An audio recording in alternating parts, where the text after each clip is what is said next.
Fragrance എന്ന് പറഞ്ഞാൽ ഇതായിരിക്കണം ഫ്രാഗ്രൻസ്, ഇങ്ങനത്തതായിരിക്കണം ഫ്രാഗ്രൻസ്. അതായത് ലോക്കൽ നമ്മുടെ ഫ്രൂട്ടി ടൈപ്പ് ടച്ച് ഒന്നുമല്ല, പക്ക ഒറിജിനൽ ഫ്രാഗ്രൻസ്, അതും വെറൈറ്റി സ്മെല്ല്.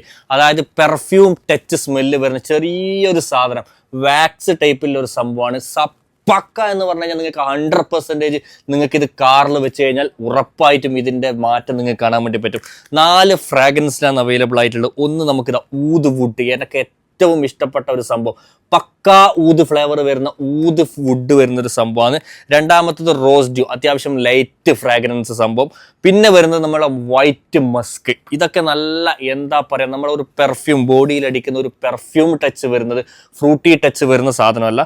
പിന്നെ ഒരു ഹാപ്പി ഹവർ എന്ന് പറഞ്ഞിട്ടൊരു ഫ്രാഗ്രൻസ് ആണ് വരുന്നത്. ഇതും അത്യാവശ്യം ലൈറ്റ് സ്മെല്ലെല്ലാം ആഗ്രഹിക്കുന്നവർക്ക്, ലൈറ്റ് സ്മെല്ലെല്ലാം ഇഷ്ടപ്പെടുന്നവർക്ക് 100% ചൂസ് ചെയ്യാൻ വേണ്ടി പറ്റുന്ന ഒരു പ്രൊഡക്റ്റ് ആണ്. ഇതിൽ നമുക്ക് ഒരു ചെറിയൊരു ഡബിൾ സൈഡ് സ്റ്റിക്കറൊക്കെ വരുന്നുണ്ട്. നമുക്ക് ഇതൊക്കെ പറിച്ച് നമുക്ക് വേണമെങ്കിൽ ഡാഷ് ബോർഡിലൊക്കെ അല്ലെങ്കിൽ നമ്മൾ കപ്പ് ഹോൾഡർ വെക്കുന്നൊക്കെ എവിടെ വെച്ച് കഴിഞ്ഞാലും സാധനം അങ്ങോട്ട് ഓപ്പൺ ആക്കി കഴിഞ്ഞ് കഴിഞ്ഞാൽ പിന്നെ മാസാണ്, മരണമാസാണ്. അത്രക്കും നല്ല ഫ്രാഗ്രൻസ്, എല്ലാവർക്കും ഇഷ്ടപ്പെടും. ഛർദിയോ കാര്യങ്ങളൊന്നും വരില്ല. അങ്ങനെ വൊമിറ്റിംഗ് ഉള്ളവർക്കൊന്നും ഇഷ്ടപ്പെടാത്ത രീതിയിലുള്ള ഒരു ഫ്രാഗ്രൻസ് അല്ല, നല്ലൊരു ഫ്രാഗ്രൻസ്.